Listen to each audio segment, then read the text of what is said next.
প্রথমে যাবে পেঁয়াজ বাটা,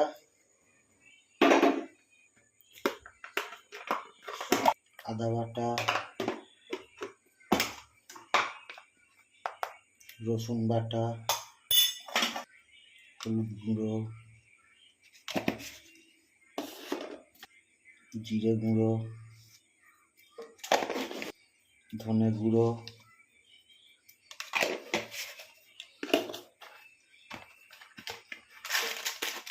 কাশ্মীরি লঙ্কা গুঁড়ো,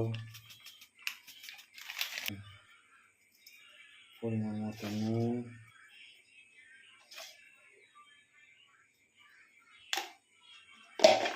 লবঙ্গ। যখন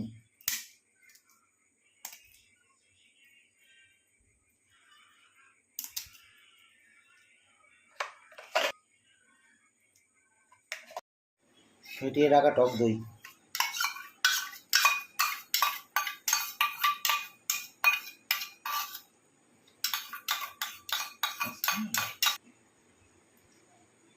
সাদা তেল দিয়ে পর্যাপ্ত পরিমাণে এটাকে মাখিয়ে নেব। যে পাত্রে করছি সেই পাত্রেই মাখিয়ে নেব।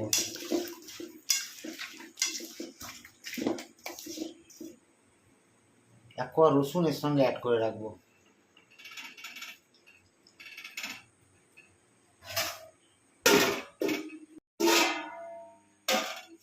আমাদের আধ ঘন্টা হয়ে গেছে। এবার গ্যাসের চুলা জ্বালিয়ে দিয়ে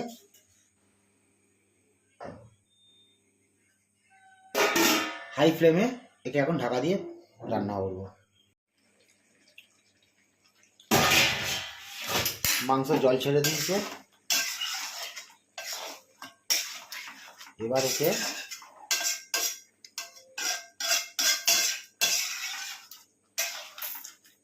হাই ফ্লেমে রান্না করতে হবে, হাই ফ্লেমে,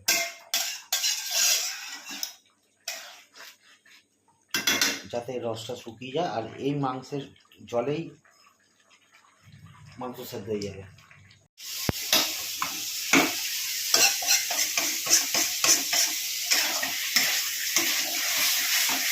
মাংসের জল শুকিয়ে এবার একটু পরে যখন তেল ছাড়তে শুরু করবে তারপরেই আমরা জল দেবো।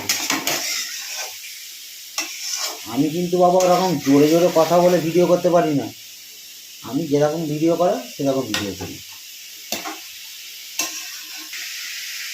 এবার পারলে হালকা একটুখানি জল দিয়ে কষতে থাকুন।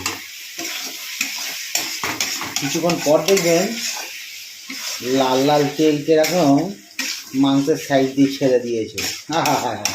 এখন চলুন আবার কিছুক্ষণ পর দেখা হবে। যখনই মাংসের সাইড থেকে এরকমভাবে তেল ছাড়া শুরু, আরে গুরু এবার জল ঢালা শুরু। ফুটিয়ে রাখা গরম জল আস্তে আস্তে দিয়ে রাখ। ব্যাস, পর্যাপ্ত পরিমাণে জল দিয়ে গ্যাসের ফ্লেমটাকে লো করে দিয়ে একটু ভালো করে নাড়িয়ে চাড়িয়ে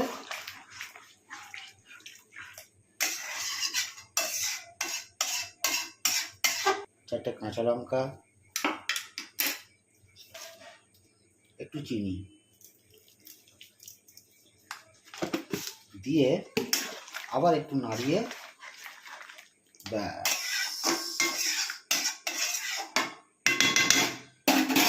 আবার সেই কাজ, চাপা দেওয়া। মাংস আমাদের অলরেডি রেডি। এবার একটু গরম মশলা আর একটু ঘি দিয়ে আমরা মাংসটা নামিয়ে নেব।